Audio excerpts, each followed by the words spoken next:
स्त्री म्हणजे काय वेगळे नसते. स्त्री म्हणजे ताण्याबाळाची नीज असते. कडाकली तर ती वीज असते. पण बरं का पोरी, तिच्या गर्भात साऱ्या देशाची बीज असते. स्त्री म्हणजे एक शक्ती असते. शक्ती आणि बुद्धी ह्या संगमाने महिला जयते संस्कृती. महिला मही म्हणजे पृथ्वी व इला म्हणजे सरस्वती. व्यापली सर्व क्षेत्रे, गाठली शिखरे यशाची. खरंच स्त्री हे एक अमर्याद शक्ती आहे. आजच्या विचारानुसार स्त्री आणि पुरुष हे दोन्ही मानव समाजाचे प्रतिनिधी आहेत.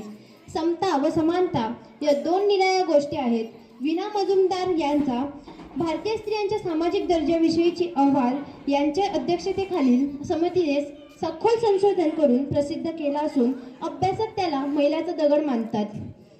कारण तेव्हापासूनच आपल्याकडे दया आणि सहानुभूती यांच्या पलीकडे जाऊन स्त्री प्रश्नाचे विश्लेषण करण्यास सुरुवात झाली.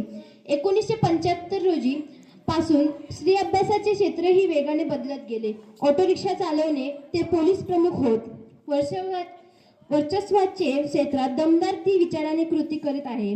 तिला साथ द्यावी आणि खरीखुरी स्त्री पुरुष समानता साकार व्हावी हा आशावाद व्यक्त करणारे प्रत्येकारी लेख अंकातून वाचायला मिळतील. किंबहुना आयुष्यातील पहिल्या प्रती आदर भावना व्यक्त करण्यासाठी 8 मार्च ही एक संधी आहे. वहिनी, काकी, मावशी या सगळ्या महिलांसोबतच बाहेर शाळा, कॉलेज, ऑफिस इतर कार्यालयात काम करणाऱ्या महिला प्रत्येक आघाडीवर वेगवेगळ्या झुंज देत असतात. कोणाचं संपन्न सिद्ध होतं तर कोणाचं संपन्न जाहीर होत नाही. जागतिक महिला दिनानिमित्त आपण अंतर्मुख होऊया. हा माझे नम्र विनंती. धन्यवाद.